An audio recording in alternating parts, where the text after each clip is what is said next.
So in the last class, what we have finished, we have finished Buddhist architecture. Buddhist architecture में यदि आप लोग को कहीं भी कोई भी इश्यूज आएंगे, कहीं भी कोई भी प्रॉब्लम्स आएंगे, तो आप वो क्वेश्चन रेज कर सकते हैं.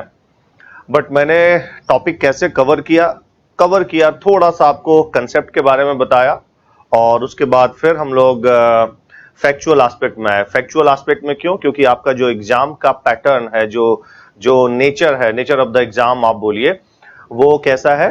इट इज मोर और लेस और मोर इंक्लाइंड टूवर्ड्स फैक्चुअल. थोड़ा सा फैक्ट की ओर ज्यादा है. Yes, good evening.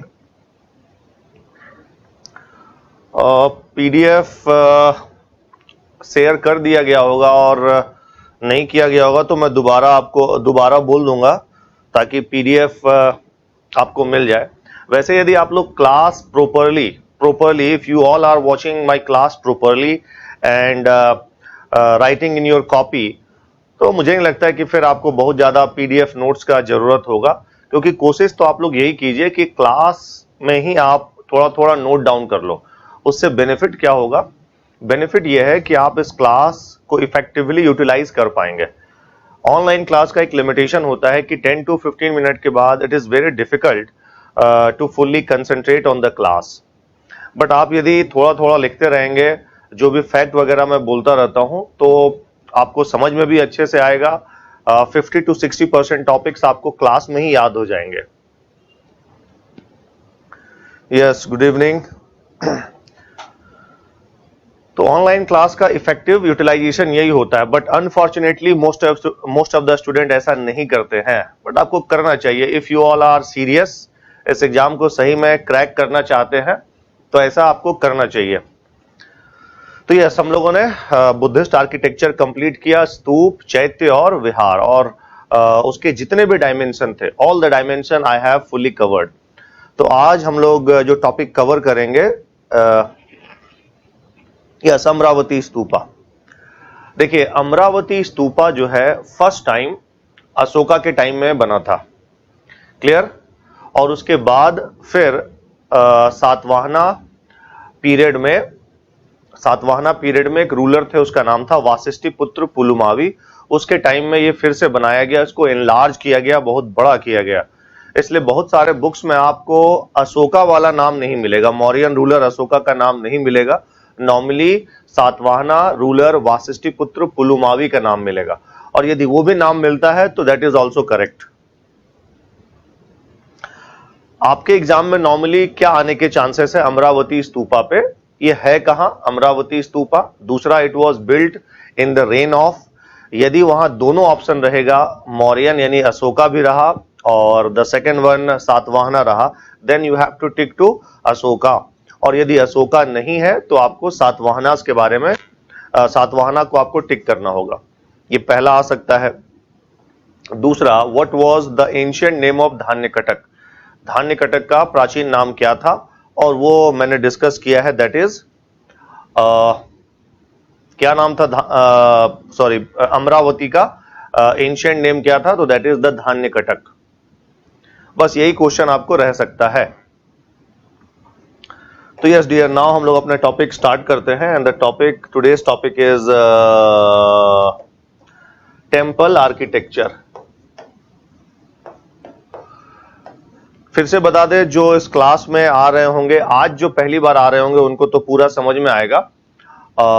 और इससे पहले मैंने टॉपिक कवर कर लिया है बुद्धिस्ट आर्किटेक्चर. तो आप इसके पहले वाले वीडियो में जाएं और आपको बुद्धिस्ट आर्किटेक्चर बुद्धिस्ट आर्किटेक्चर से रिलेटेड आपको 2 वीडियोस मिल जाएंगे. तो आज स्टार्ट करते हैं टेम्पल आर्किटेक्चर. टेम्पल क्या होता है? टेम्पल या मंदिर क्या होता है? तो मंदिर एक, क्या है टेम्पल? आप लोग बताइए. What is temple?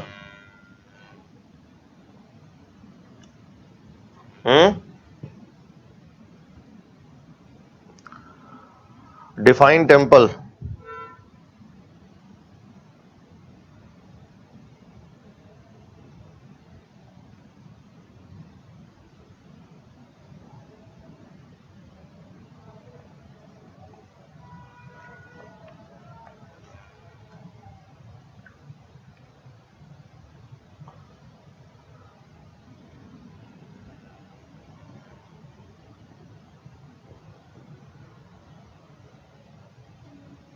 तो नॉर्मली क्या होता है temple? Temple is a hall, temple is a building where the idol, the statue of that particular temple's main god or goddess is placed. So on an average क्या हम लोग बात कर सकते हैं? Yes, place of worship, but it is not for Hindus. Place of worship जो है आपका हिंदूज का भी हो सकता है, बुद्धिज्म का भी हो सकता है और जैनिज्म का भी हो सकता है। बुद्धा टेम्पल, जैना टेम्पल, हिंदू टेम्पल और भी कई रिलीजन के टेम्पल्स हो सकते हैं। जैसे पर्शियन रिलीजन का भी अपना टेम्पल होता है, जोरास्ट्रियनिज्म। तो टेम्पल जो है नॉर्मली हम लोग क्या समझते हैं? वैसे समझते हैं हिंदी में उसको बोलते हैं पूजा गृह, या एक तरह का आप प्रेयर हॉल भी कह सकते हैं, building where the statue of that particular temples god और goddess is placed. Yes, where the idol worship take place, ये भी बोला जा सकता है idol worship take place। तो खैर आपके प्रीलिम्स में व्हाट इज टेम्पल या टेम्पल क्या होता है ये तो नॉर्मली नहीं आता है, तो हम लोग टू द पॉइंट आते हैं। In India there are 3 main temple construction style. Bharat में मंदिर निर्माण की 3 शैलियां हैं। क्या क्या शैली है? Nagara temple style, Vesara temple style and Dravida या द्रविडियन। तो क्या हुआ? 3 मंदिर निर्माण की शैली है, द्रविड़, वेसर और नागर।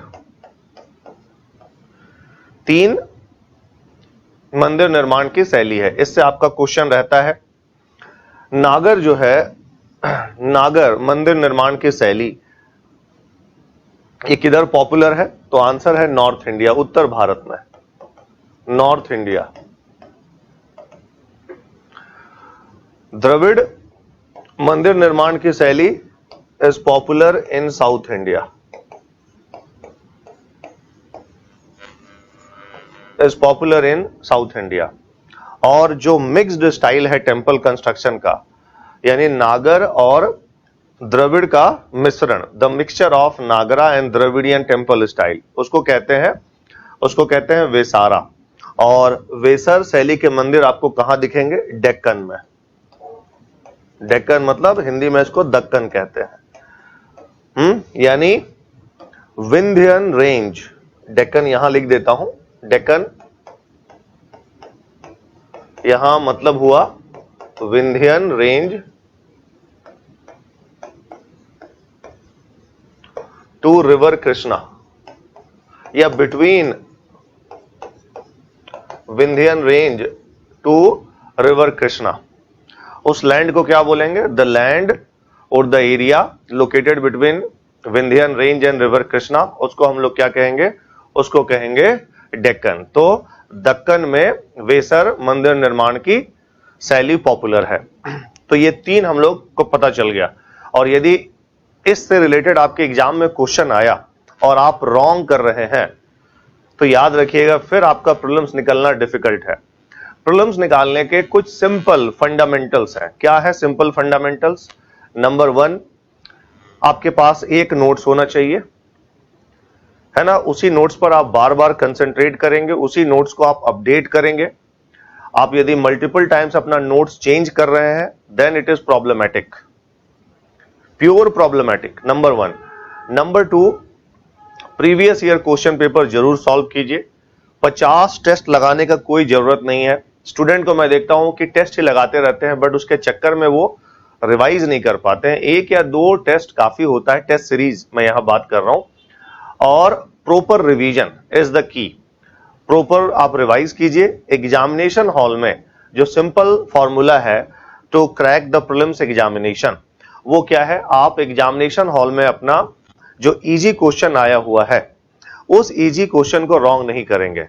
यदि आपने इजी क्वेश्चन रॉन्ग कर दिया तो फिर आपके प्रीलिम्स निकलने के चांसेस रेयर हो जाते हैं, बहुत मतलब डिफिकल्ट हो जाता है। एब्सोल्युटली आप कह सकते हैं इम्पॉसिबल वाले स्टेज पर पहुंच जाते हैं कि if you are mistaking what the easy questions. Clear ना? और इससे पहले एक और जो एग्जामिनेशन हॉल के पहले वाला है, एक नोट्स बताया, प्रॉपर रिवीजन बताया, and the second is what, complete your syllabus. Syllabus पूरा होना चाहिए। यदि आपका सिलेबस पूरा नहीं हो रहा है तो आप प्रॉब्लम में फंस सकते हैं। तो यही सिंपल फंडामेंटल है, but unfortunately most of the students इस सिंपल फंडामेंटल को फॉलो नहीं कर पाते। लाइफ बहुत सिंपल होता है, लेकिन हम लोग को सिंपल लाइफ में मजा नहीं है। हम लोग अपने लाइफ को कॉम्प्लेक्स बनाना चाहते हैं और फिर वो कॉम्प्लेक्स बना देते हैं। और कॉम्प्लेक्सिटी का बिगिनिंग कहां से होता है? सिलेबस नहीं देखना है, नोट्स बार बार चेंज करते रहना है, प्रॉपर रिवीजन नहीं करना है, यही सब। तो यदि जो आपको मैंने फॉर्मूला बताया उस फॉर्मूला पे आपने काम किया, आपका प्रीलिम्स से नहीं मेंस में निकलेगा और आप फाइनल सिलेक्शन भी ले लेंगे। यस, तो वापस आइए, हम लोग ज्यादा इधर उधर की बातें नहीं करेंगे, टाइम आप लोग के पास भी कम है, फोकस रहेंगे। तो मंदिर निर्माण की 3 शैलियों के बारे में आपको मैंने बताया, नागर, द्रविड़ और वेसर। यदि पूछा जाएगा कि ये नागर क्या है, तो a type of temple construction style. यदि आपने ये नहीं बता पाया, आपने ये बता दिया कि नहीं यह स्कल्पचर का एक स्टाइल है, तो आप प्रॉब्लम में फंस जाएंगे। तो 3 मंदिर निर्माण की शैली, नागर, द्रविड़ और वेसर।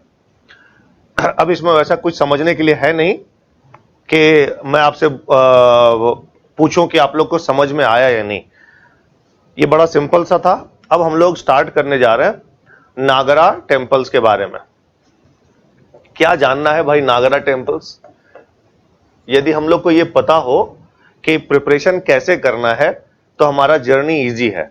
तो ठीक उसी तरह से यदि हमको ये पता हो जाए कि नागरा टेम्पल में हमको पढ़ना क्या है, तो फिर चीजों को समझने में रिलेटिवली थोड़ी आसानी होती है। तो नागरा टेम्पल्स,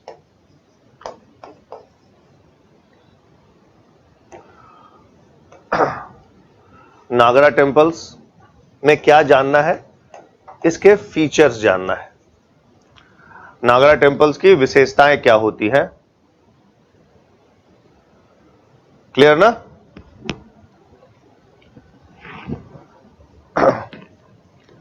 ये किसने कहा? ये कह रहे हैं Sandhya Dubey. Amaravati stupa was built by Satavahana ruler Pulumavi. No dear, exact ये नहीं है। It was built in the reign of Pulumavi, लेकिन इसके कंस्ट्रक्शन में not only Pulumavi was responsible, there were other peoples were responsible as well. और मैंने अभी आपको बताया कि यदि वहां ऑप्शन दिया रहे कि Amravati stupa for the first time किसके टाइम में बना है, और ऑप्शन में पहला है अशोका, तो आप अशोका पे जाएंगे। अशोका नहीं है, then you will go for Pulumavi, Vasishthiputra Pulumavi, है ना? तो फीचर्स जानेंगे नागरा टेम्पल्स का, और उसके बाद फिर क्या जानेंगे? इसका second, that is origin and growth. Origin and growth, origin और ग्रोथ में क्या क्या जानना है? गुप्ता पीरियड,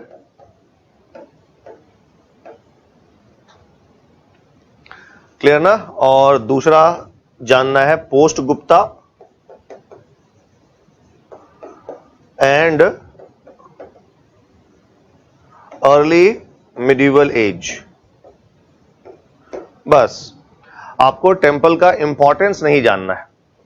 ये इंपॉर्टेंस वगैरह ये सब मेंस के टॉपिक होते हैं, और आपको पता है कि नॉर्मली हम लोग अभी प्रीलिम्स का टॉपिक कवर कर रहे हैं।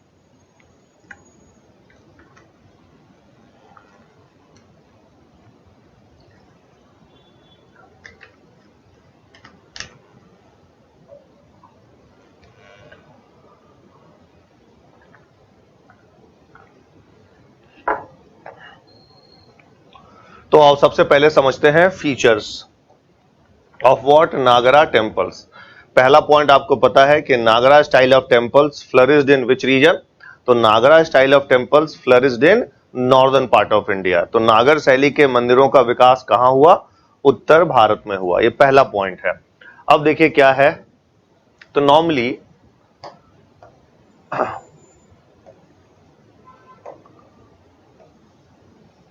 Normally dear Nagara style of temples built on a raised platform, जैसे आपको बताया था स्तूपा रेज्ड प्लेटफॉर्म पे बना होता है and that raised platform is known as Medhi.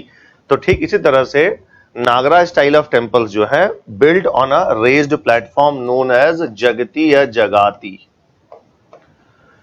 Clear? उसके बाद फिर the most important part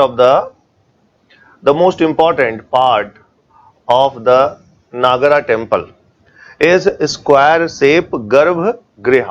ji means गर्भगृह, यहां मैं लिख रहा हूं गर्भगृह, इसको इंग्लिश में क्या बोलते हैं? सैंक्टम या सैंक्टम सैंक्टोरम।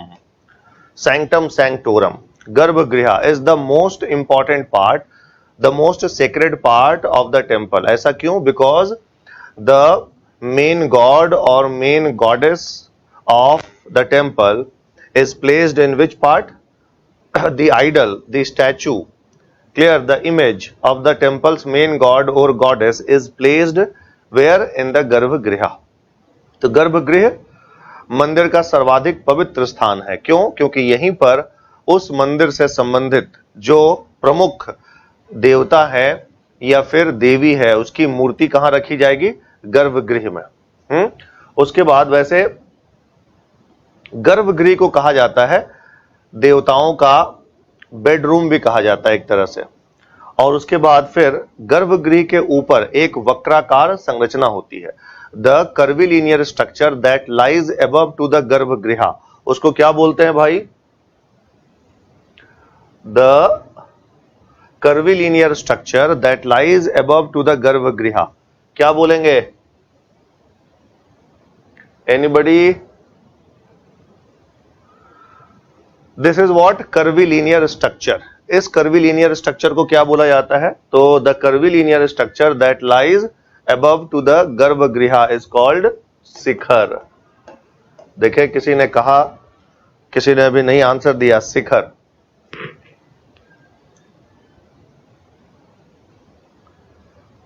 क्या भाई कौन है ये? Target study. अभी फोकस जो अभी मैं बात कर रहा हूं उस पर आपको समझने में कहीं दिक्कत होगा तो आप क्वेश्चन पूछेंगे, है ना? अभी पंचायतन स्टाइल के बारे में भी बात करेंगे, इसी से एसोसिएटेड है। यस, शिखर कैसा होता है? शिखर कर्विलिनियर या वक्राकार, हिंदी में क्या बोलते हैं?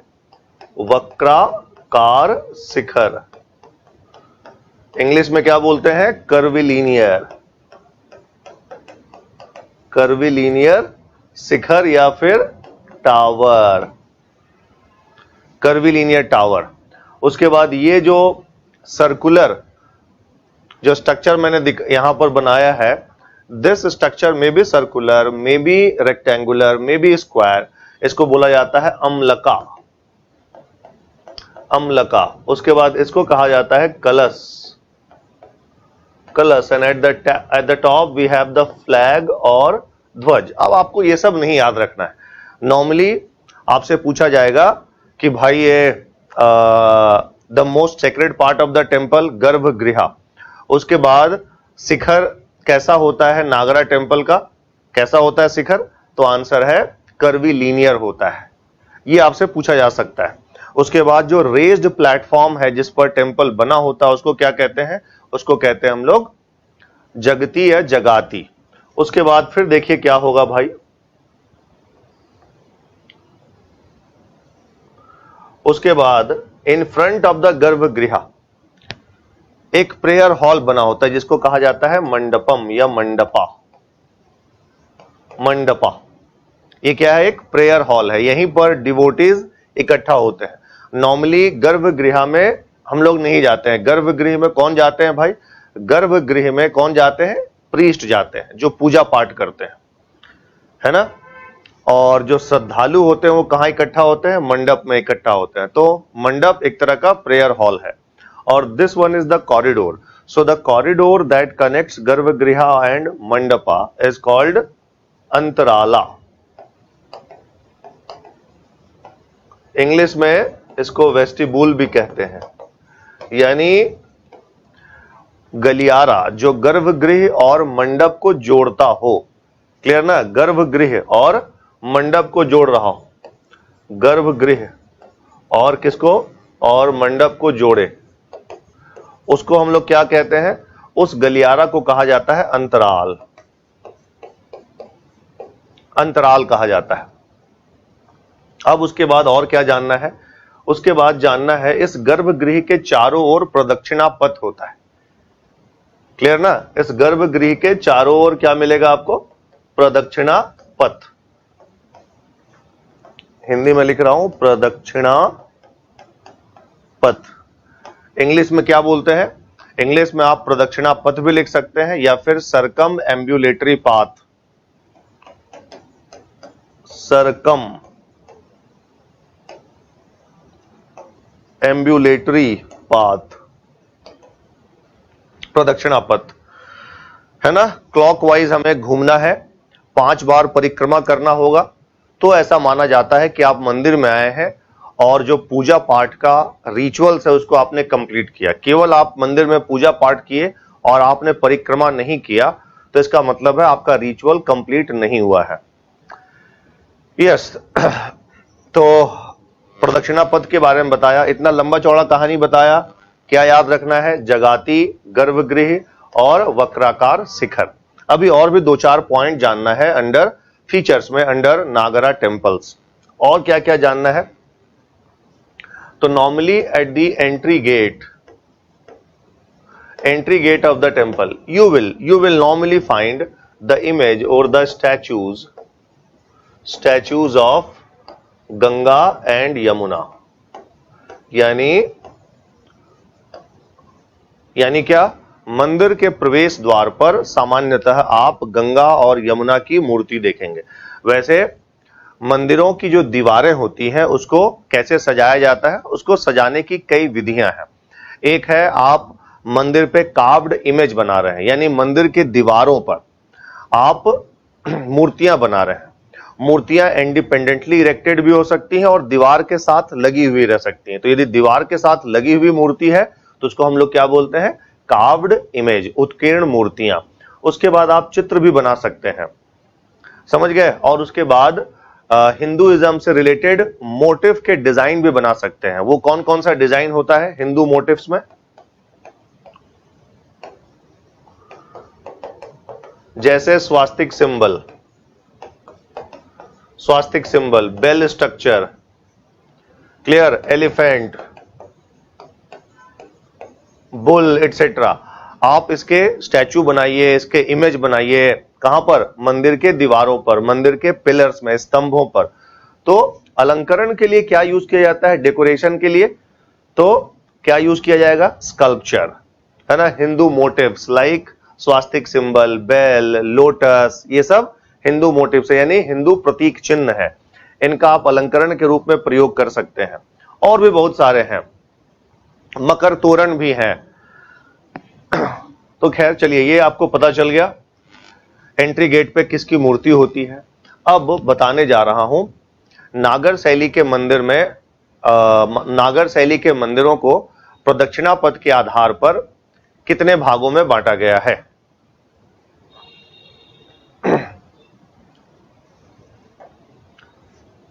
तो देखिए, नागरा टेम्पल्स,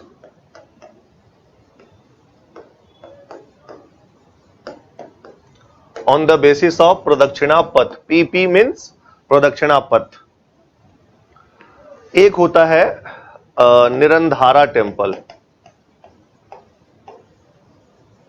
निरंधारा, ऐसा मंदिर जिसमें प्रदक्षिणा पथ नहीं हो, उसको क्या बोलेंगे, निरंधारा मंदिर, यानी निरंधार, हिंदी में निरंधार मंदिर।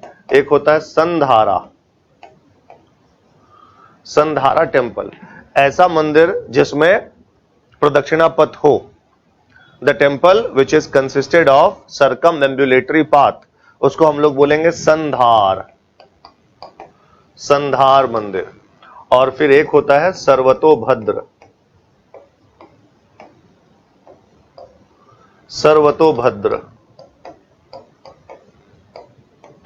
सर्वतोभद्र। इसमें क्या होगा, प्रदक्षिणा पथ होगा और 4 एंट्री गेट होंगे। क्लियर ना? सर्वतोभद्र में क्या, सपोज करो ये मंदिर है और यहां आपने क्या बनाया,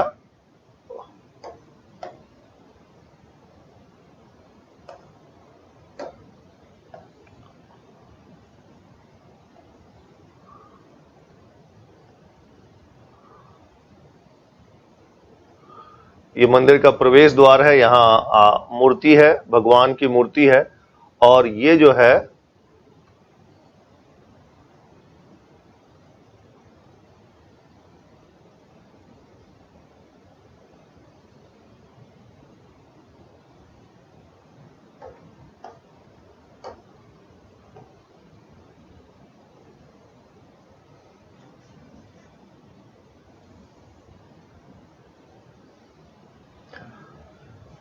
ये है आपका प्रदक्षिणा पथ, पी प्रदक्षिणा पथ, और कितने प्रवेश द्वार हो गए, 4 प्रवेश द्वार।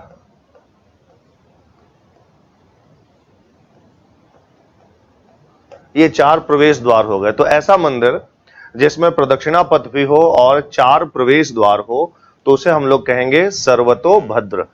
अब ये आपके एग्जाम में आ सकता है कि Sarvatobhadra, the term Sarvatobhadra is associated with, बहुत ही सिंपल, कि संकल्पना सर्वतोभद्र का संबंध किससे है, तो किससे है, मंदिर निर्माण से है। बस इतना सिंपल आपके प्रीलिम्स में रह सकता है। तो सर्वतोभद्र आपको पता चल गया, क्लियर। वैसे मंदिर सामान्यतः ईस्ट फेसिंग होते हैं, यानी मंदिर जो है उसका दरवाजा किधर खुलता है, सामान्यतः पूरब की ओर। अब उसके बाद और देखिए क्या समझना है, अब समझना है पंचायतन स्टाइल क्या है।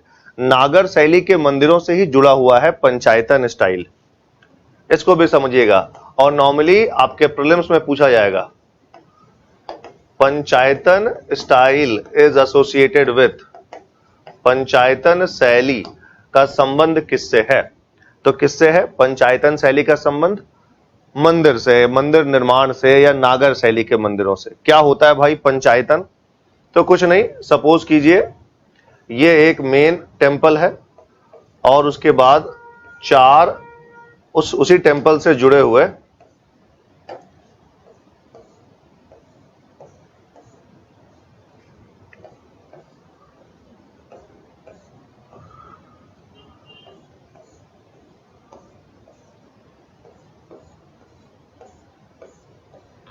This is the main temple, और फिर उसी टेंपल से, उसी मेन टेंपल से जुड़े हुए क्या है, 4 डिफरेंट डायरेक्शन में, ये 4 कोनों पर, ये 4 अलग अलग दिशाओं में छोटे छोटे मंदिर बने रहे होंगे, सब्सिडरी टेंपल रहा होगा। तो main temple and 4 subsidiary temple, यानी एक मुख्य मंदिर और उस मंदिर के देवता से संबंधित 4 और छोटे छोटे मंदिर, जो कि 4 अलग अलग दिशाओं में बने रह सकते हैं, 4 कोनों पर बने रह सकते हैं।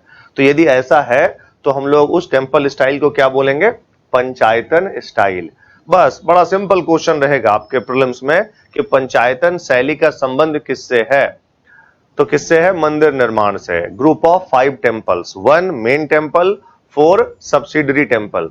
जैसे मान लिया जाए ये शिवा का टेंपल हो गया, है ना, शिवा का टेंपल हो गया, तो उसके बाद ये पार्वती का टेंपल हो जाए, ये नंदी का टेंपल हो गया, ये गणेश का टेंपल हो गया, और ये स्कंद कार्तिकेय का टेंपल हो गया। तो इसको क्या बोला जाएगा, पंचायतन। तो ये पॉइंट भी आप लोग को समझ में आ गया होगा।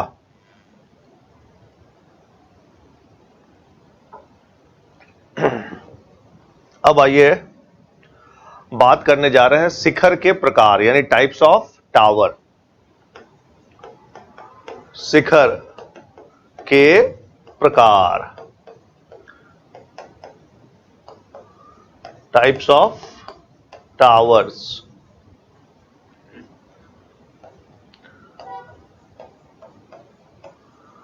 रेखा शिखर या रेखा देउल भी कभी कभी कहा जाता है।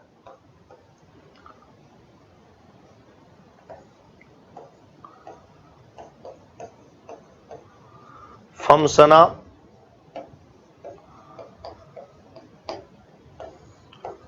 और तीसरा वल्लभी।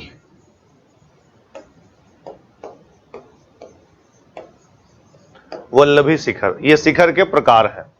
तो सबसे ज्यादा जो शिखर पॉपुलर है वो है रेखा या लैटिना शिखर।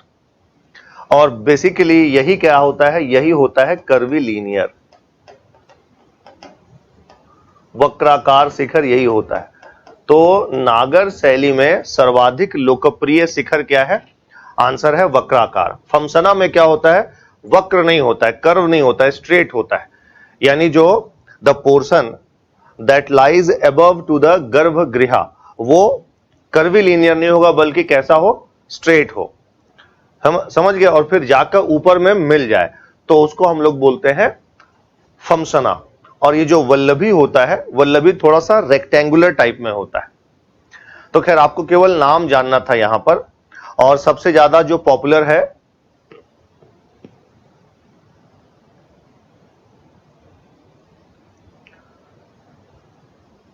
क्लियर ना, जो सबसे ज्यादा पॉपुलर शिखर है वो कौन है? वो है आपका रेखा या latina shikhara. I hope that you all are getting my points properly. अब बताइए, यहां जो भी मैंने अभी तक आपको बताया, इसको समझने में कहीं भी कोई भी दिक्कत?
वो एक्चुअली मैं जिसमें इमेज रखा हूं वो इमेज लाना मैं भूल गया हूं, अदरवाइज वो पेन ड्राइव में लाना भूल गया, अदरवाइज मैं आपको और क्लियर कर देता कि कैसा होता है टाइप्स ऑफ शिखर।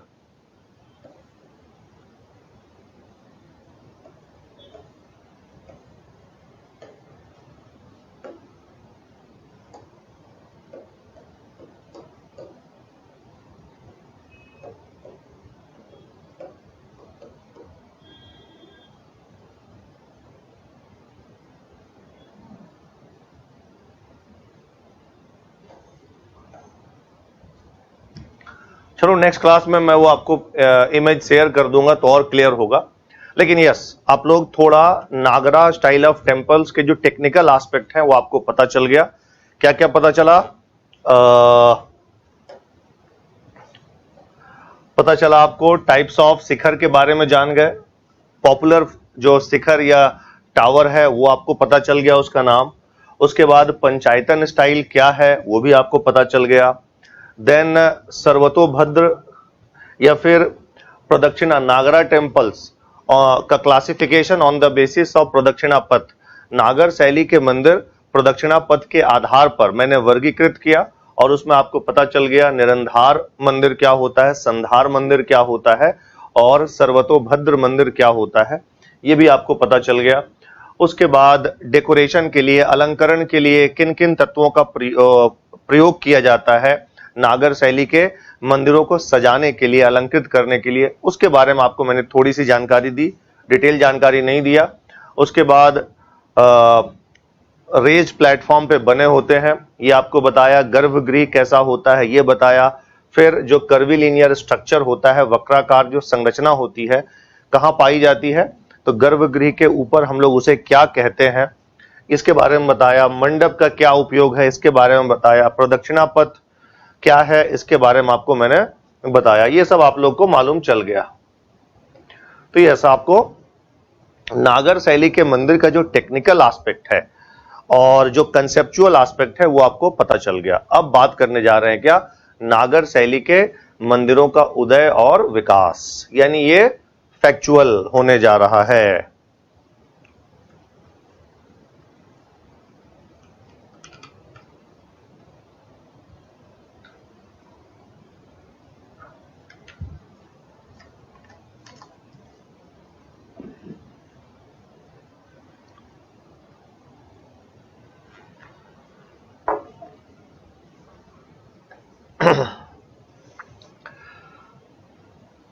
तो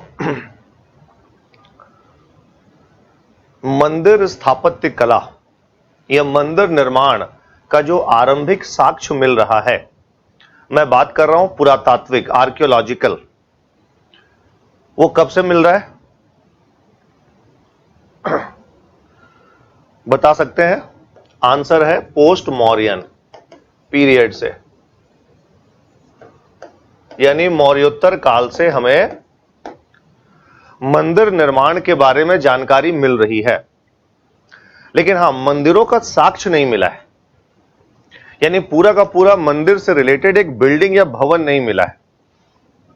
हमारे पास पुरातात्विक जानकारियां हैं, उस मंदिर से संबंधित कुछ प्लेटफॉर्म्स वगैरह मिला है, उस कुछ संरचना मिला है, लेकिन पूरा का पूरा बिल्डिंग नहीं मिला है। क्लियर? याद रखेंगे, है ना, कि मंदिर निर्माण के बारे में हमारे पास जानकारी कब से मिल रही है? आंसर है मौर्योत्तर काल से। लेकिन मंदिरों की जो पूरी संरचना हमें कब से मिली है? उत्तर है गुप्त काल से। तो पोस्ट मौर्यन पीरियड में we have the earliest evidence of what? Temple structure, but not complete. जैसे आप लोग पढ़ेंगे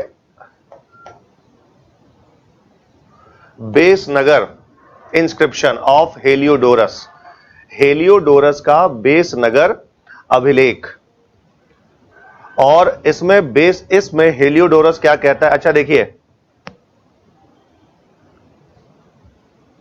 यस डियर, नॉर्थ इंडिया में यदि आपको मंदिर मिल रहे हैं तो उसमें शिखर रहेंगे। वापस आइए, कंसंट्रेट करते हैं। यहां पर मैं ये मान के चल रहा हूं, फिर से आपको मैं बता दूं कि मैं मान के चल रहा हूं कि आपके पास हिस्ट्री का नॉलेज है। जब मैं पोस्ट मौर्यन या मौर्योत्तर युग बोलता हूं तो आपको ये सारी चीजें स्ट्राइक कर रही होंगी, है ना। यदि आपको ये हिस्ट्री का क्रोनोलॉजी नहीं पता है तो फिर आप पहले हिस्ट्री का क्रोनोलॉजी जान लीजिए, क्योंकि मैं यहां हिस्ट्री नहीं बता रहा हूं, मैं यहां आर्ट एंड कल्चर का टॉपिक कवर कर रहा हूं, और ये मैं मान के चल रहा हूं कि आपके पास इंडियन हिस्ट्री का नॉलेज है, आपने एंशिएंट इंडिया, मिडिवल इंडिया और मॉडर्न इंडिया पढ़ के रखा हुआ है। यस तो बेस नगर यानी विदिशा में एक सुंग शासक हैं भागभद्र, उनके दरबार में तक्षशिला से एक इंडो ग्रीक एम्बेसडर आता है, इंडो ग्रीक यानी हिंद यूनानी राजदूत आता है, उसका नाम था हेलियोडोरस। क्लियर? हेलियोडोरस पहुंचता है और वह भागवत धर्म को स्वीकार करता है। क्लियर ना? भागवत धर्म में वृष्णि वंश के 5 वीरों की पूजा की जाती है, और जिसमें सबसे प्रोमिनेंट जो है वो है वासुदेव कृष्ण। तो भागवत धर्म में अभी इतना समझ लीजिए कि वैष्णव धर्म का ही एक प्रकार है, और इसमें कृष्ण की पूजा की जाती है। तो ये जो साहब है हेलियोडोरस,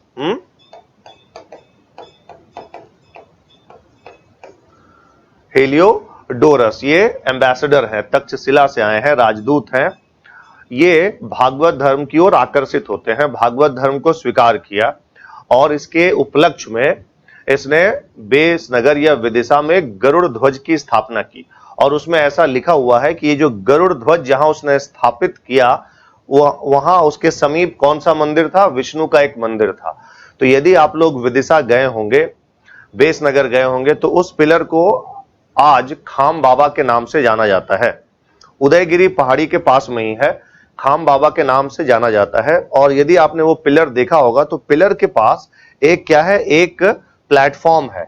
उसी को लोगों ने आइडेंटिफाई किया है कि ये मौर्योत्तर काल का कोई विष्णु मंदिर रहा होगा। लेकिन याद कीजिए, मैंने आपको बताया कि मौर्योत्तर काल में हमें कोई भी टेंपल बिल्डिंग का एविडेंस नहीं के बराबर मिला है। कंप्लीट टेंपल का जो स्ट्रक्चर है वो कब से मिल रहा है? गुप्ता पीरियड से। क्लियर ना। लेकिन हाँ, इस हेलियोडोरस का जो बेस नगर इंस्क्रिप्शन है उससे हमको नॉलेज मिलता है, इंस्क्रिप्शनल एविडेंस मिलता है, पुरातात्विक जानकारी मिलती है, या सॉरी अभिलेखीय जानकारी मिलती है कि यहां पर एक मंदिर था और उसका चबूतरा आज भी वहां पर है। तो चलिए, एक छोटा सा आपको मैंने इंफॉर्मेशन दे दिया, बट आपके एग्जाम के लिए एक इंपॉर्टेंट इंफॉर्मेशन था। अब हम लोग बात करने जा रहे हैं गुप्ता पीरियड।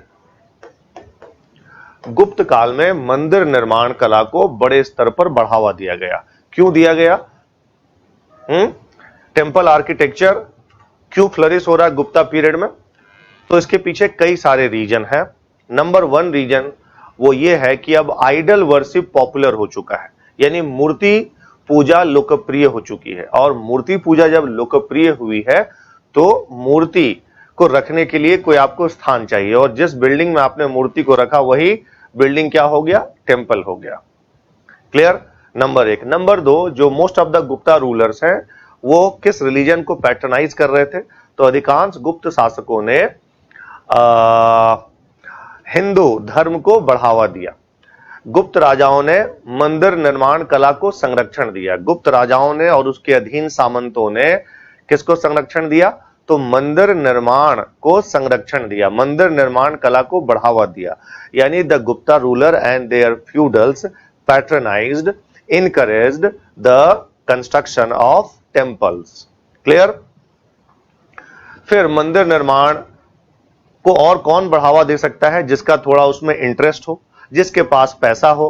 तो यस, गुप्ता रूलर्स दे वर आर्ट लविंग पीपल, कला मर्मज्ञ थे, उनके पास रिसोर्स भी था, इसलिए गुप्त काल में मंदिर निर्माण कला को बढ़ावा मिला, है ना। अब आइए जहां से नॉर्मली क्वेश्चन आ सकता है। तो गुप्त काल के जो मंदिर हैं डियर, वो 2 तरह के हैं। एक है आपका रॉक कट टेम्पल। अच्छा, ये मुझे बताइए, जो हिंदी और इंग्लिश में है यहां पर, किसी को कोई प्रॉब्लम तो नहीं हो रहा होगा? यदि कहीं पर भी आपको प्रॉब्लम होगा तो आप पूछेंगे, है ना। ये आपका एक तरह से समझ लीजिए फंडामेंटल राइट्स है, you should raise your queries. तो आपको जहां भी प्रॉब्लम फेस कर रहे होंगे तो आप जरूर क्वेश्चन पूछेंगे, इसमें कोई भी घबराना नहीं है, बिकॉज आपके लिए ये जो टाइम है, time is very very important, है ना। टाइम आपके लिए एक बहुत बड़ा रिसोर्स है और आप इस रिसोर्स को मिस यूज नहीं कर सकते। तो wherever you are facing problem, you need not to worry related to your art and culture, simply raise your queries, है ना। चाहे इंग्लिश में हो या हिंदी में हो सकता है कहीं पर मैं कुछ टर्म्स आपको कभी इंग्लिश में बता के निकल गया या नहीं बता पाया हिंदी में और आप नहीं समझ पा रहे होंगे, तो आप क्वेश्चन जरूर पूछेंगे। रॉक कट टेम्पल्स, यानी इसे क्या कहते हैं हिंदी में? गुहा मंदिर, गुहा मंदिर कहते हैं। और दूसरा होता है स्ट्रक्चरल टेम्पल, स्ट्रक्चरल टेम्पल्स, यानी इसका मतलब क्या हुआ? इसका मतलब हुआ संरचनात्मक मंदिर, संरचनात्मक मंदिर। स्ट्रक्चरल टेम्पल और रॉक कट टेम्पल। क्या है भाई रॉक कट टेम्पल? तो पहाड़ है, पहाड़ में रॉक है, उसको आपने कट किया with the help of hammer and chisel, मतलब हथौड़ा और छेनी की मदद से आपने पहाड़ की चट्टान को काटा और मंदिर बना दिया, तो उसको हम लोग बोलेंगे रॉक कट टेम्पल या गुहा मंदिर। और यदि आप स्वतंत्र रूप से मंदिर का निर्माण कर रहे हैं, इंडिपेंडेंटली इरेक्टेड टेम्पल को हम लोग कहते हैं स्ट्रक्चरल टेम्पल। स्वतंत्र रूप से, independently you are erecting temple. कैसे स्वतंत्र रूप से आप मंदिर कैसे बना रहे? कहीं से आप पत्थर लेकर आए, कहीं से ब्रिक्स लाए, मतलब ईंट लेकर आए और उसके मदद से आपने टेम्पल बना दिया, तो उसको क्या बोलेंगे? Structural temple. तो गुप्ता पीरियड में 2 तरह के टेम्पल्स हैं, स्ट्रक्चरल और क्या? और दूसरा नंबर आपका रॉक कट टेम्पल्स। तो आइए जरा अब आपको मैं अब क्या बताने जा रहा हूं डियर। तो अब मैं आपको इमेज दिखाने जा रहा हूं और इमेज के थ्रू आपको समझ में आ जाएगा कि गुप्ता टेम्पल्स कैसे दिखते थे।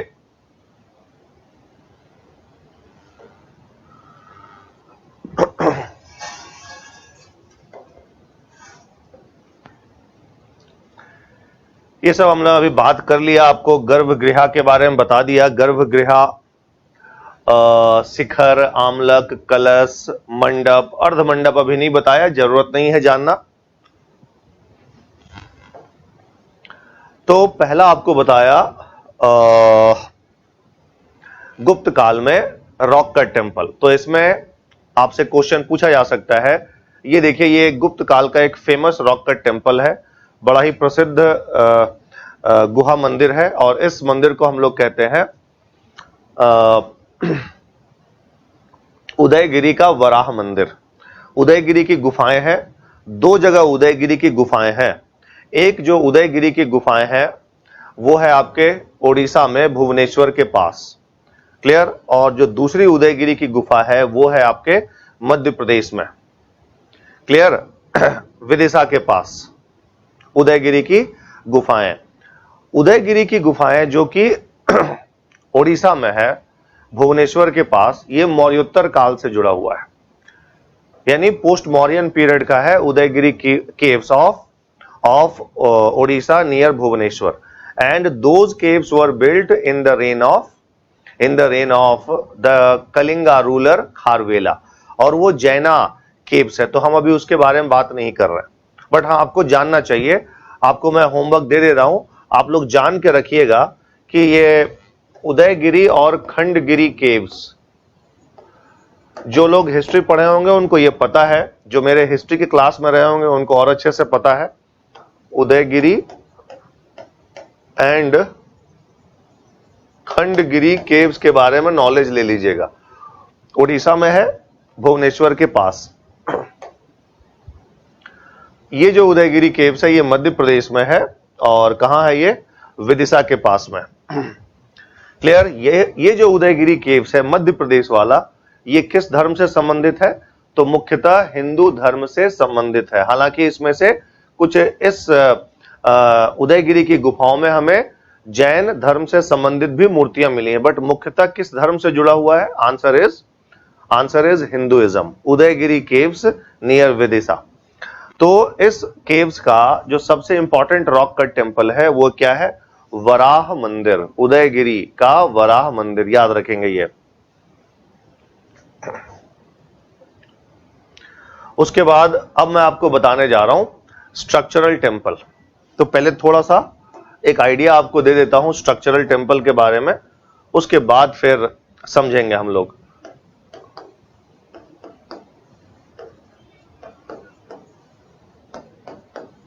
स्ट्रक्चरल टेम्पल, संरचनात्मक मंदिर, गुप्तकालीन संरचनात्मक मंदिर।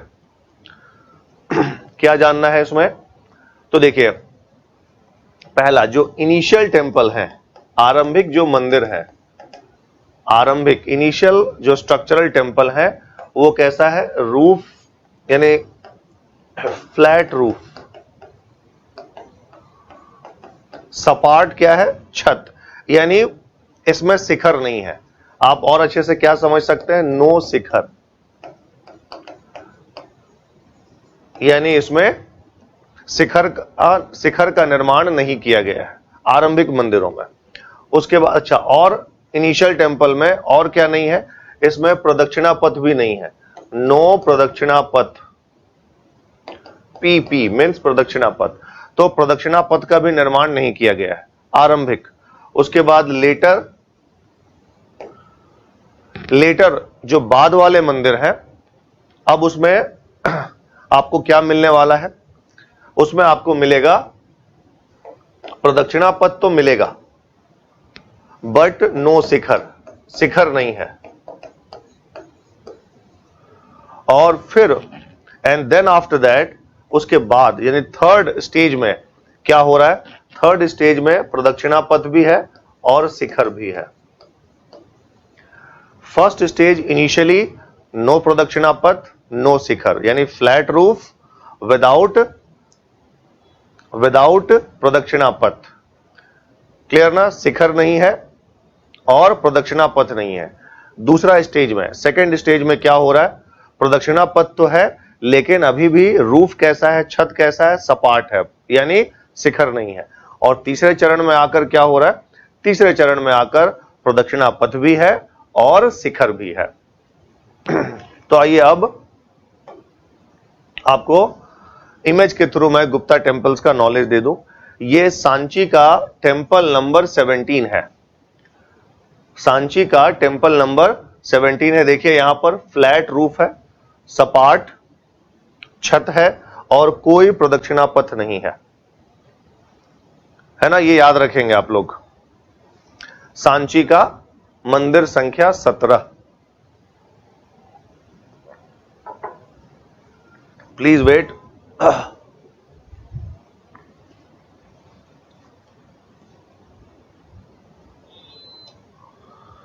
यस फिर आइए और देखें, और भी टेम्पल्स देखते हैं। इसके बाद ये देखिए, ये जो टेम्पल है इसको कहा जाता है नचना कुठार का पार्वती टेम्पल। नचना कुठार मध्य प्रदेश में है, नचना कुठार का पार्वती टेम्पल। इसमें प्रदक्षिणा पथ तो बना हुआ है लेकिन इसमें शिखर नहीं बना हुआ है। तो नचना कुठार का पार्वती मंदिर, ये सब आपके प्रीलिम्स में मैच करने के लिए आता है। फिर आइए नेक्स्ट, आइए थर्ड स्टेज में क्या है। थर्ड स्टेज में मैंने बताया कि थर्ड स्टेज में प्रदक्षिणा पथ भी है और क्या है, शिखर भी है। और ये जो टेम्पल जिसका मैं नाम बताने जा रहा हूं, ये आपको कंपलसरी याद रखना है। यहां पर आपके पास भूलने का कोई चॉइस नहीं है, याद ही रखना है। और ये इस टेम्पल का क्या नाम है भाई? इस टेम्पल का नाम है दशावतार मंदिर। दशावतार मंदिर। और ये कहां पर है? ये है देवगढ़। देवगढ़ कहां है? देवगढ़ उत्तर प्रदेश। याद रखेंगे, भारत का आरंभिक मंदिर जिसमें हमें शिखर का उदाहरण मिलता है या शिखर का साक्ष्य मिलता है। The earliest temple of India in which we have the evidence of what? Of shikhara. इसका क्या नाम है? Dashavatara temple of Deogarh Uttar Pradesh. Compulsory याद रखना है, भूलना ही नहीं है। भूलेंगे, क्वेश्चन आ गया और आप गलत कर रहे हैं तो आप प्रॉब्लम में फंसेंगे। दशावतार टेम्पल, यस, दशावतार मंदिर। क्लियर? देवगढ़ दशावतार। ये वैसे यहां इसी देवगढ़ में, इसी देवगढ़ के दशावतार मंदिर में एक बड़ा फेमस स्टैचू है। किसका? देखिए वॉल पर, शेष साई विष्णु, रिक्लाइनिंग विष्णु, लेटे हुए विष्णु की इमेज है, शेष साई विष्णु। और ये जो मंदिर, हालांकि इसमें मैंने पूरा इमेज नहीं आपको दिखाया है, ये मंदिर भी पंचायतन शैली में बना हुआ है। देवगढ़ का दशावतार मंदिर मतलब एक तो टेम्पल ही है और इसके आसपास 4 छोटे छोटे मंदिर भी हैं। तो ये पंचायतन शैली में बना हुआ है। दीवारों पर मूर्तियां उकेरी गई हैं, हिंदू धर्म से संबंधित देवी देवताओं की मूर्तियां, जिसमें एक जो फेमस स्टैचू है उसको क्या कहते हैं? तो इस स्टैचू को हम लोग कहते हैं शेष साई विष्णु की मूर्ति या रिक्लाइनिंग विष्णु का इमेज। ये देखिए उसी मंदिर के दीवार से संबंधित ये क्या है? ये मूर्तियां हैं, कार्व्ड इमेज है। देखिए ये वॉल का ही पार्ट है। तो ये कैसा है? उत्कीर्ण मूर्तियां हैं, स्वतंत्र रूप से नहीं बन रही हैं, है ना? यस ये 2 मंदिर थोड़ा सा और बता दें। जो संरचनात्मक मंदिर हैं गुप्त काल के, उनका जो निर्माण सामग्री है वो 2 निर्माण सामग्री है। कंस्ट्रक्शन मटेरियल क्या है? हिंदी में मैं लिख रहा हूं यहां निर्माण सामग्री, ठीक है, कंस्ट्रक्शन मटेरियल। तो एक है क्या? स्टोन या सैंड स्टोन, सैंड स्टोन यानी बलुआ पत्थर। और दूसरा क्या है? ब्रिक्स। ब्रिक्स मतलब ईंट। तो गुप्त काल के जो स्ट्रक्चरल टेम्पल हैं वो किसके बने हुए हैं? या तो ब्रिक्स के बने हुए हैं या तो फिर किसके बने हुए हैं? सैंडस्टोन के बने हुए हैं। तो अभी तक जो भी बताया आपको, जो भी दिखाया इमेज, वो क्या है? वो सैंडस्टोन का है। अब बात करने जा रहे हैं ब्रिक्स का। तो देखिए यहां 2 आपको मंदिर दिख रहा है और दोनों जो है, दोनों मंदिर का नाम क्या है? लक्ष्मण टेम्पल, लक्ष्मण मंदिर। और इस बार ये आपके एग्जाम में आ सकता है। क्लियर ना? इस बार आपके ये एग्जाम में आ सकता है लक्ष्मण मंदिर। किसका बना हुआ है? ब्रिक्स का बना हुआ है। क्लियर? लक्ष्मण टेम्पल ब्रिक्स यानी ईंटों का बना हुआ है। और ये है कहां पर? तो एक है आपका सिरपुर। Where is Sirpur? तो सिरपुर छत्तीसगढ़। और दूसरा है भीतरगांव। Bhitargaon, where is Bhitargaon? उत्तर प्रदेश। समझ गए? दोनों ही ब्रिक्स के बने हुए हैं और बाकी जितने भी टेंपल्स मैंने अभी आपको बताया वो किसके बने हैं? वो बने हुए हैं सैंडस्टोन के। तो देखिए हम लोगों ने बातों बातों में गुप्त काल के मंदिरों को समझा और भी आपको मंदिर का एग्जाम्पल बताने जा रहा हूं। चलिए और आपको थोड़ा बता देता हूं।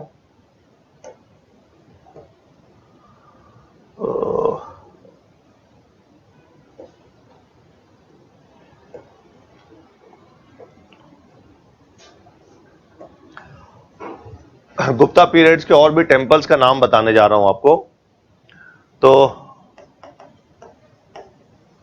विष्णु टेंपल कहां का भाई? तिगवा, मध्य प्रदेश, जबलपुर के पास में तिगवा। विष्णु टेंपल, कंकाली टीला टेंपल भी यही है, विष्णु मंदिर। उसके बाद फिर भूमरा शिवा टेंपल,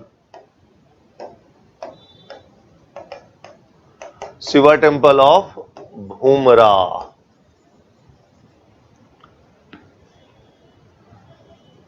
फिर एक और शिवा टेंपल है कहां पर? खोह। ये सारे कहां है? सारे जो है मध्य प्रदेश में। ये नॉर्मली ये सब जो है Shiva temple of Bhumara, Shiva temple of Khoh, ये सब सतना के आसपास है। और ये जो विष्णु टेंपल तिगवा का जो विष्णु मंदिर है ये जबलपुर के पास में है।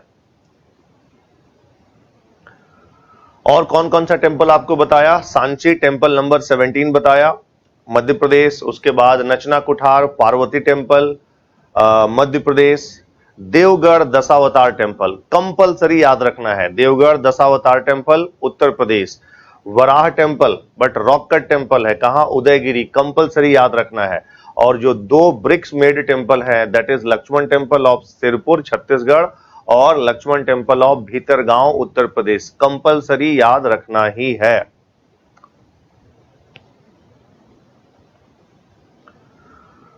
Is it clear to all of you? बताइए।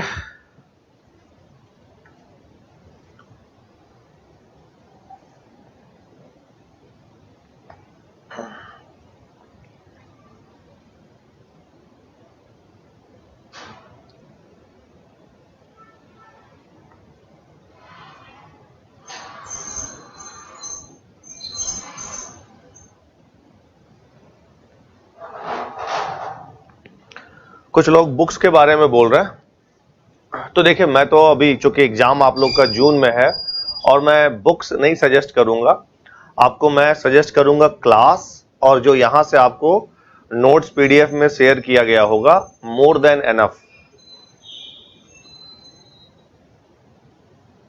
Yes.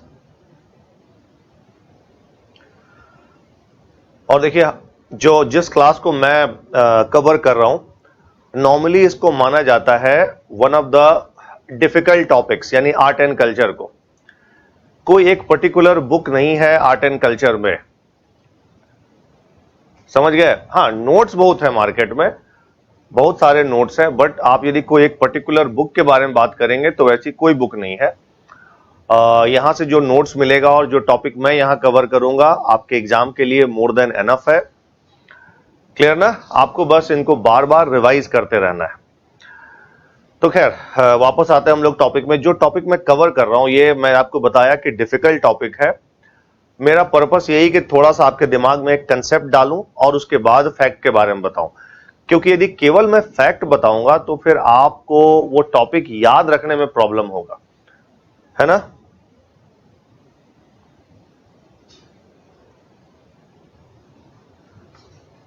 Yes, for whole history के लिए।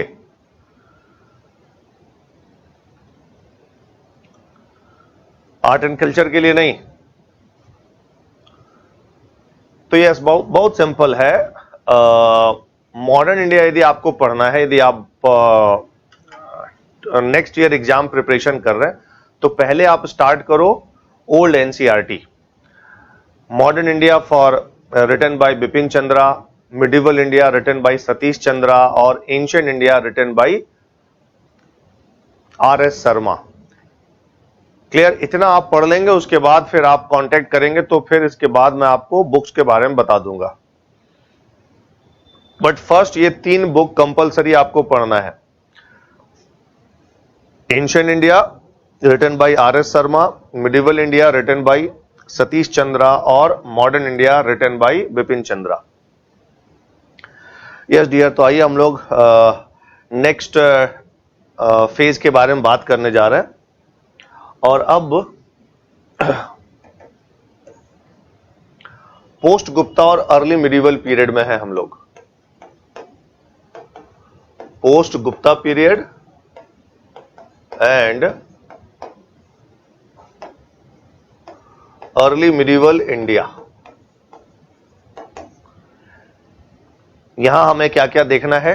टेम्पल आर्किटेक्चर के सेंस में टेम्पल्स ऑफ व्हाट? ओडिशा या फिर कलिंगा। कलिंगा। उसके बाद हम लोग देखेंगे temples at where? Central India. इसमें नॉर्मली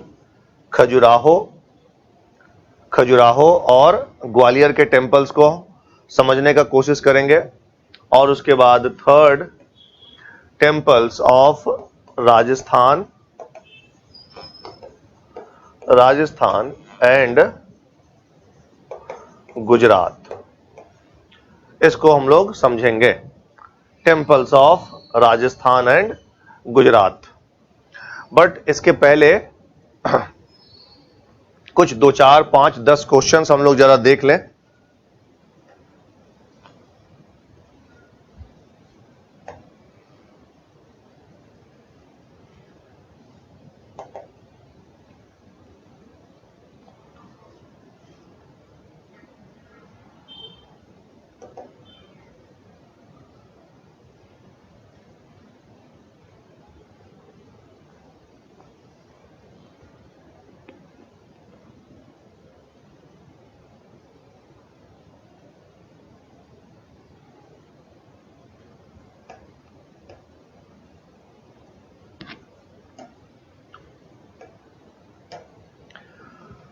So question number 1,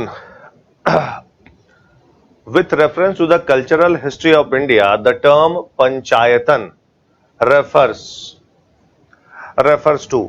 इसका तो आंसर आप लोग दे सकते हैं easily. The term panchayatana refers to।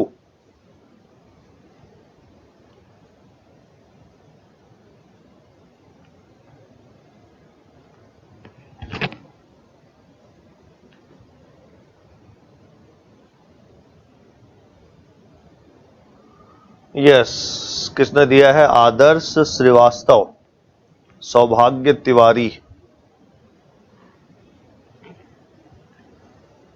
Yes, तो correct answer is what? C. अभी हम लोग बात भी किए panchayatan style. Now question number 3, not question number 2।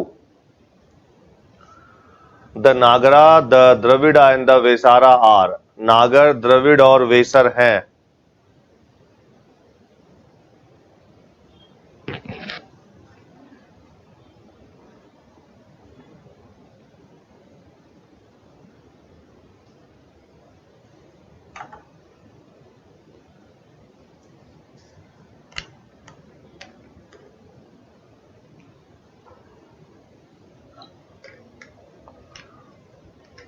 To का क्या लगाया आप लोगों ने?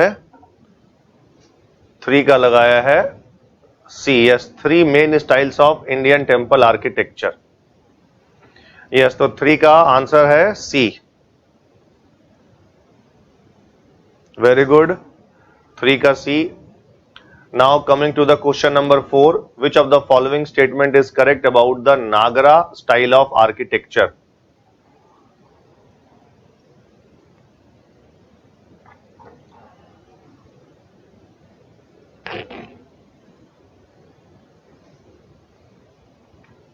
Yes dear.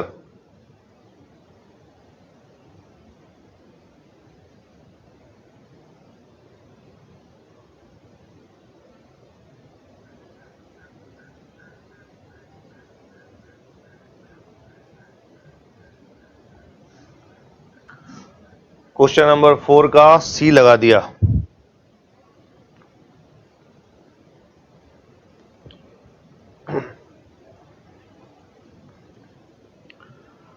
सी लगा दिया, ए और बी लगाया है ना, किसने लगाया है?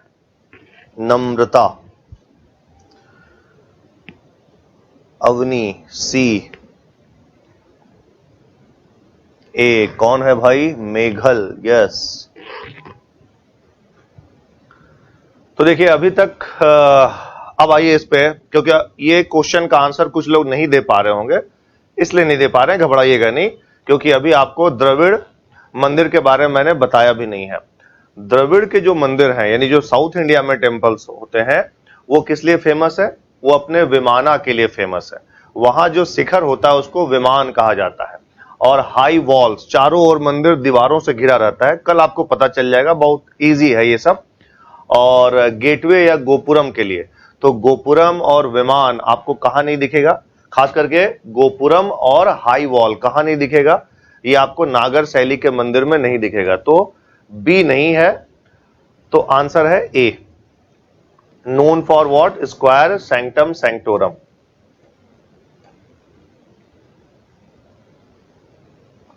अब आइए question number 5। Which of the following is or are not the component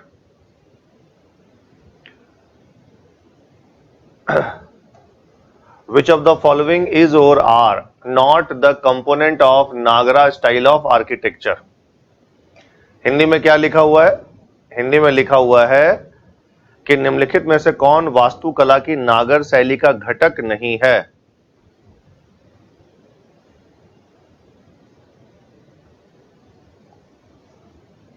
बताइए।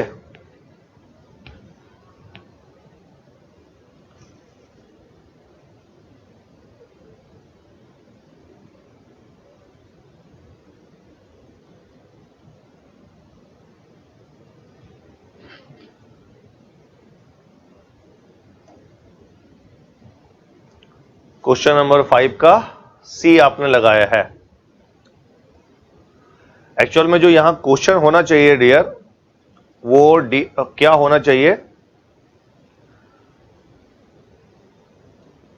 वो होना चाहिए था क्वेश्चन यहां कि which of the following is or are the component of Nagara style. Not नहीं, are component of Nagara style. गर्भगृह होता है विथ ओनली वन एंट्रेंस। अब देखिए इस पे थोड़ा डिबेट वाला है, ये जरूरी नहीं है कि हमेशा एक ही एंट्रांस हो, but in most of the case में एंट्रांस जो होता है वो एक होता है, मोस्ट ऑफ द केस में, है ना, विथ ओनली वन एंट्रेंस। तो in most of the case में एक ही प्रवेश द्वार होता है। इसको मैंने सही मान लिया। मंडपा यानी पोर्च होता है इन फ्रंट ऑफ गर्भगृह, मंडपा होता है सामने। तो इसका आंसर है बोथ ए एंड बी। हाँ यस, क्वेश्चन रॉन्ग है, यस डियर। तो यहां होना था कि which of the following is or are the component of the Nagara style of architecture. तो we have both the component, तो आंसर हो गया सी।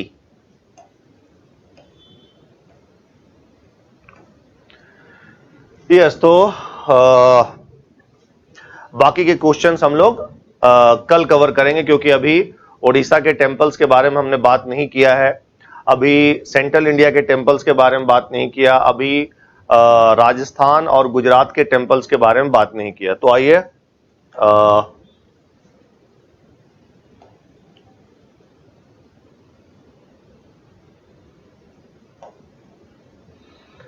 अब आपको बताने जा रहा हूं ओडिशा के टेम्पल्स। तो फिर से ध्यान से सुनिएगा, बहुत अच्छे से सुनिएगा, क्योंकि ये आपके एग्जाम के लिए गुप्ता टेम्पल से भी ज्यादा इंपॉर्टेंट है। कहां के टेम्पल्स? ओडिशा के टेम्पल्स। तो पहला चीज क्या याद रखना है कि ओडिशा के जो टेम्पल्स हैं वो किन राजाओं के समय बनाया गया था। तो एक डायनेस्टी का नाम है सोमा डायनेस्टी, सोम राजवंश, और दूसरे का नाम है गंग राजवंश। आप लोग को पता होगा जो इंडियन हिस्ट्री पढ़े हैं, in Indian history you have to study about the two Ganga dynasty. Number 1 is called western Ganga and the second one is called eastern Ganga. तो भारतीय इतिहास में हम दो गंग राजवंश के बारे में पढ़ते हैं, पश्चिमी गंग और पूर्वी गंग। पश्चिमी गंग वाले कहां रूल करते थे? जिनको पता है वो कमेंट बॉक्स में आंसर दे सकते हैं। पश्चिमी गंग वाले रूल करते थे सदर्न पार्ट ऑफ कर्नाटका। उनका कैपिटल क्या था? उनका कैपिटल था तलक्काड या फिर बाद में चलकर कोलार। और जो वेस्टर्न गंग रूलर है, the rulers of the western Ganga dynasty, they mainly patronized Jainism. तो पश्चिम गंग राजवंश के शासकों ने मुख्यतः किस धर्म को संरक्षण दिया? आंसर है जैन धर्म को संरक्षण दिया। लेकिन यदि हम लोग बात करें पूर्वी गंग यानी ईस्टर्न गंग, तो ruler of eastern Ganga, they ruled which part of India? Answer is the Kalinga region, that is today's Odisha. तो इनका शासन था कलिंग क्षेत्र में। कौन से गंग? पूर्वी गंग, है ना, पहला पॉइंट। दूसरा, पूर्वी गंग राजाओं ने हिंदू धर्म को संरक्षण दिया। They patronized Hinduism. तो who? The rulers of eastern Ganga. तो क्या बताया आपको? ओडिशा में वापस आते हैं कि जो टेंपल्स हैं ओडिशा के, मुख्य रूप से दो राजाओं के शासनकाल में बनाए गए थे। एक का क्या नाम बताया? एक का नाम बताया सोमा डायनेस्टी, सोमा यानी सोम राजवंश, और दूसरे का नाम बताया गंग, गंग डायनेस्टी यानी गंग राजवंश। और ये कौन से गंग है भाई? तो आपको मालूम चल चुका है, ये है पूर्वी गंग, है ना। चलो यहां तक आपको मालूम चल गया। अब देखिए मैं आपको बताने जा रहा हूं, ओडिशा के मंदिर के कुछ फीचर्स बताने जा रहा हूं। क्या फीचर्स बताने जा रहा हूं? तो देखिए यहां ओडिशा का जो मंदिर है जिसे गर्भगृह कहा जाता है, तो गर्भगृह को कहा जाता है देवुल। समझ गए? गर्भगृह जो है वो क्या है? देवुल। और देवुल के सामने जो मंडप है, मंडप के भी कई प्रकार हैं यहां पर, उसमें से जो मुख्य मंडप है उसे क्या कहा जाएगा? उसे कहा जाएगा जगमोहन, जगमोहन।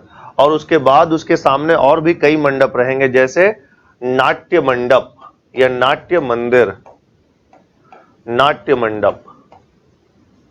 नाट्य मंडप के फिर सामने क्या रहेगा? भोग मंडप, भोग मंडप। जगमोहन, देवुल क्या हो गया? देवुल हो गया गर्भगृह। क्लियर? ये तो उड़ीसा में उड़ीसा के मंदिर के जो गर्भगृह होते हैं, सैंक्टम होते हैं, उसे हम लोग क्या कहते हैं? उसे कहते हैं देवुल। और उसके बाद देवुल के जो सामने मेन मंडपा है, मेन प्रेयर हॉल है, मुख्य प्रार्थना कक्ष है, उसे क्या कहा जाएगा? जगमोहन। ठीक है ना। उसके बाद फिर जहां डांस ड्रामा वगैरह ऑर्गेनाइज होता है जिस हॉल में, उसको बोला जाएगा नाट्य मंडप। और जहां आपको प्रसाद वगैरह दिया जाएगा, जहां आप प्रसाद खा सकते हैं, उसको बोला जाएगा क्या? भोग मंडप, है ना। तो आपके लिए टफ क्वेश्चन क्या रह सकता है? जगमोहन। क्या है भाई जगमोहन? तो उड़ीसा के जो मंदिर है, क्लियर ना, उड़ीसा के जो मंदिर है उनके मंडप को, मुख्य मंडप को, मेन मंडपा को क्या बोलेंगे? जगमोहन। और वहां का जो गर्भगृह है, उड़ीसा के मंदिर के जो गर्भगृह है, उसे हम लोग क्या कहेंगे? उसे कहा जाएगा देवुल। एक आइडिया आपको मैंने दे दिया यहां,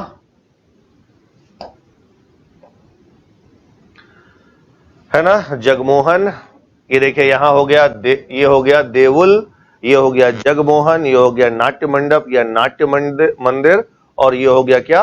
भोग मंडप। तो ये प्लान है, उड़ीसा के मंदिर का प्लान आपको बताया। अब आइए कुछ इंपॉर्टेंट टेंपल्स के बारे में जान लेते हैं। तो सबसे पहले मैं आपको बताने जा रहा हूं भुवनेश्वर के मंदिरों के बारे में।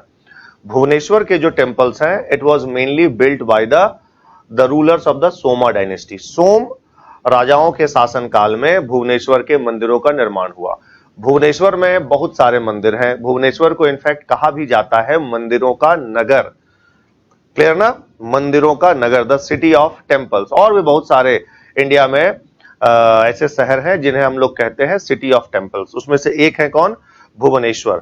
और भुवनेश्वर का the most important temple is Lingaraja temple, Lingaraja मंदिर। समझ गए? लिंगराजा मंदिर एकदम याद रखेंगे। यदि ये क्वेश्चन आया और यदि रॉन्ग कर रहे हैं, फिर से प्रॉब्लम में फंसेंगे, तो रॉन्ग नहीं करना है। लिंगराज मंदिर कहां है? भुवनेश्वर में। और भी है भुवनेश्वर में, और भी कई सारे टेंपल हैं, जैसे राजा रानी टेम्पल, कहां पर? भुवनेश्वर में। बेताल देउल टेम्पल, बेताल देउल टेम्पल। और द मोस्ट इंपॉर्टेंट इज लिंग राजा टेम्पल, ये बेसिकली लिंग राजा टेम्पल का ही इमेज है। दूसरा, अच्छा इस मंदिर को बनाया किसने था? लिंगराज मंदिर को बनाया किसने? तो 11वीं सदी में यानी 11th सेंचुरी में इस टेम्पल को बनाया था सोमा डायनेस्टी का एक रूलर था, उसका नाम था ययाति या जजाति केसरी। तो who build this temple? Answer is Yayati Keshari. And Yayati Keshari was from which dynasty? तो he was from Soma dynasty. Clear? Now coming to this temple, ये कौन सा टेम्पल है भाई? तो ये है पुरी का जगन्नाथ टेम्पल, जगन्नाथ टेम्पल पुरी। ये तो आपको बताया, भुवनेश्वर में नाम बताया ये सब।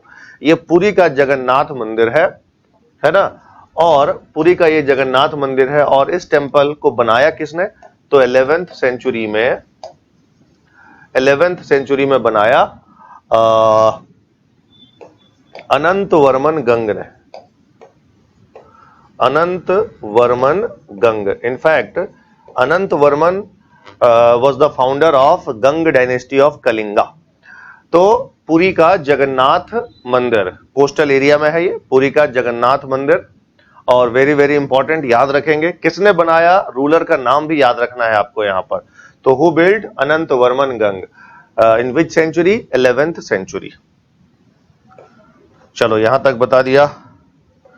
अब आइए this one, UNESCO's world heritage site.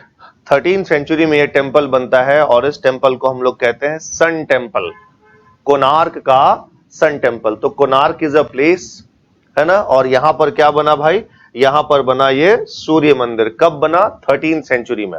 यदि आप इस टेम्पल के एंट्री गेट में जाएंगे तो वहां पर आपको हॉर्स का स्कल्पचर मिलेगा, है ना? घोड़े की अश्व की मूर्ति मिलेगी।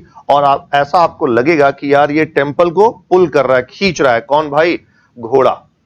आपको पता होना चाहिए और शायद पता भी होगा कि जो सूर्य की जो सवारी है वो क्या है भाई? सूर्य किस पे चलते हैं? घोड़े पे चलते हैं। तो इस टेम्पल के एंट्री गेट में घोड़े की मूर्ति है। और उसके बाद फिर क्या है? वॉल पर क्या है? टेम्पल का जो आउटर वॉल है, टेम्पल के आउटर वॉल में व्हील बने हुए हैं। देखिए कैसा है, ये है व्हील, दिस वन, इस तरह का। Clear dear? यहां तक आपको मालूम चल गया। अब ये टेम्पल बना कब? तो ये टेम्पल बनता है 13th सेंचुरी में। किसने बनाया इस टेम्पल को? तो आंसर है नरसिम्हा गंग ने, NG, नरसिम्हा वर्मन गंग ने बनाया। गंग डायनेस्टी का रूलर है। Mid of the 13th century में ये टेम्पल बनता है नरसिम्हा वर्मन गंग के द्वारा। और ये वर्ल्ड हेरिटेज साइट है, यूनेस्को का वर्ल्ड हेरिटेज साइट है। रिमेंबर, याद रखेंगे। क्लियर? इसके अलावा और क्या जानना है? तो यूरोपियन ट्रैवलर्स ने इस टेम्पल को क्या कहा था? तो यूरोपियन ट्रैवलर्स ने इस टेम्पल को कहा था ब्लैक पैगोडा। वैसे बना हुआ किसका है डियर?